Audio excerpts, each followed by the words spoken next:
In this beginner-friendly tutorial, you will build a fully functional clone of this interactive 3D event badge. To accomplish the task, you use a cutting-edge tech stack. Visit the link and install your dependencies using the terminal. Write this in your index.css file and empty up your app.jsx file. While some of the concepts we are about to cover may not look familiar, don't let them overwhelm you. The implementation is about 80 lines of mostly declarative code with a sprinkle of math. Before we jump into the code, there is a button below this video that says subscribe. Most hiring managers in the tech industry recommend that you click it. The basic imports we need revolve around our canvas, physics, and the thick line for the lanyard. In order to use the mesh line library, which is vanilla Three.js in React, we need to extend it. The extend function extends React 3 fibers catalog of known JSX elements. Components added this way can then be referenced in the scene graph using camel casing, similar to native primitives, for example, mesh. Now we can set up a basic canvas. We need React 3 fibers canvas component, which is a doorway into declarative Three.js. We also add a physics provider, which allows us to tie shapes to physics. In Rapier, this is called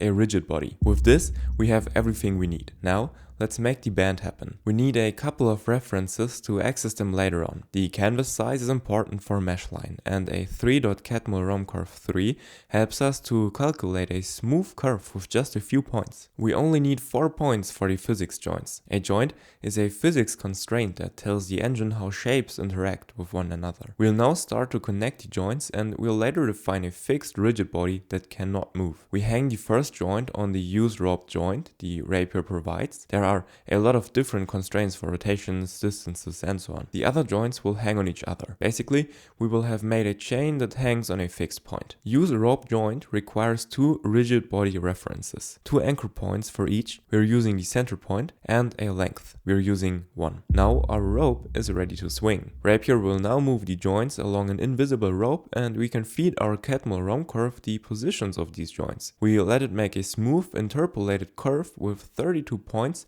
and forward that to the mesh line. We do this at runtime at 60 or 120 FPS, depending on the monitor's refresh rate. React 3 Fiber gives us an out to handle frame-based animations with the useFrame hook. Now we need the view. It consists of the fixed rigid body type fixed, 3 rigid bodies for the joints, J1, J2, and J3, and the mesh line that we just extended. The joints are positioned in a way that makes them fall down with a slight swing. All that's missing is the interactive card, which we need to attach to the end of the last joint. For this, we'll need a new reference, some variables for math, a state for dragging, and a new joint. This time we use a spherical joint so the card can rotate. Rapier defines a few rigid body types: fixed, which isn't affected by anything; dynamic, the default, which reacts to any other rigid body; and kinematic position, which is the position controlled by the user, not the engine. The card needs to be kinematic when dragged and dynamic when it's not. We will later use pointer events to set the dragged state. Our previous use frame now changes to this. Calculating the dragged state is the complicated bit of the code. Without going into too much detail,